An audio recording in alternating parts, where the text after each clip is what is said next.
And I remember the first time I came to Hillsong Church, Johannesburg, I loved that it's on the streets.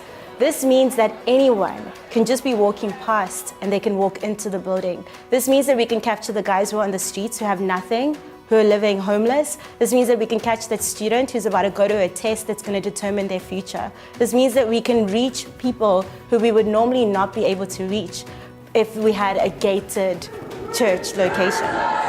Yes!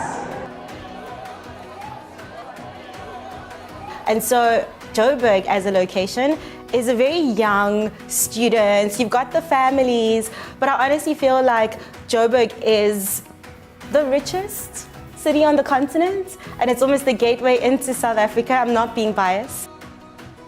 I wouldn't have had a business if I hadn't actually attended church. So what happened in November 2015 is that I eventually resigned from my job because there was just a sense in my spirit that there was more and that I needed to walk more in my purpose. And in that year of resignation, I actually decided to be a Hillsong Church Johannesburg intern. So I was old. I think I was the oldest intern on the program at the time. I was 26. And there I was, having worked in a corporate job, and now I was at church serving as an events intern where I was wrapping up chocolates for Mother's Day.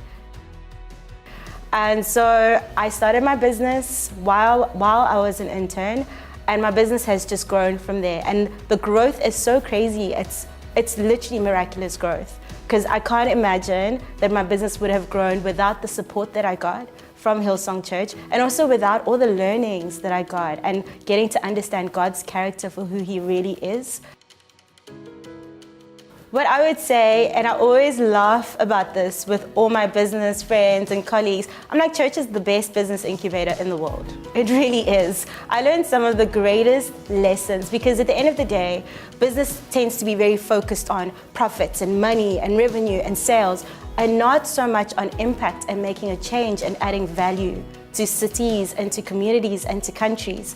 And what I learned for an entire year, I didn't do one engineering drawing for an entire year, but I learned about people. And that's what we exist for. That's who we live for. When Jesus came on this earth, it was always about people before tasks. And that's the biggest lesson that I learned that I think has set my business apart.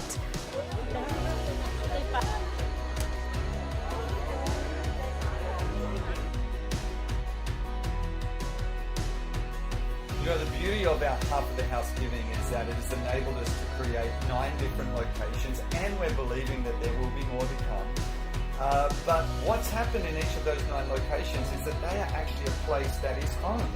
So we create these beautiful homes, but in order to do that, we need people with a vision and a commitment and sacrifice to give so that they can become the beautiful home and the beautiful community that impacts every individual life.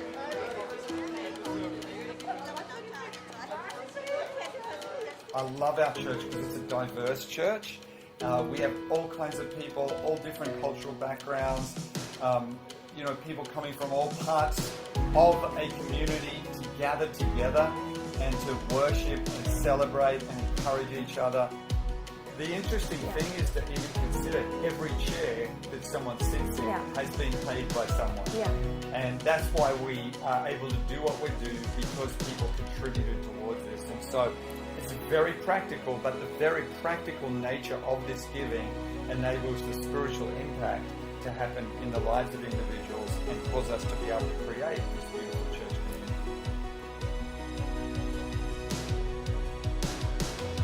I don't believe that my story is the only story of its kind.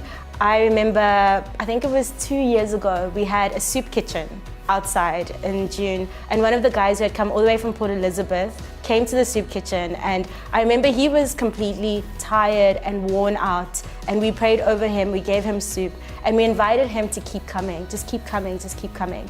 So he came, and he also brought everyone from his shelter, and so they came. And then just recently we found out that he got a job at a restaurant, and so he was serving at the restaurant, and at the restaurant someone found him and offered him a scholarship to do engineering. So this guy came from the streets.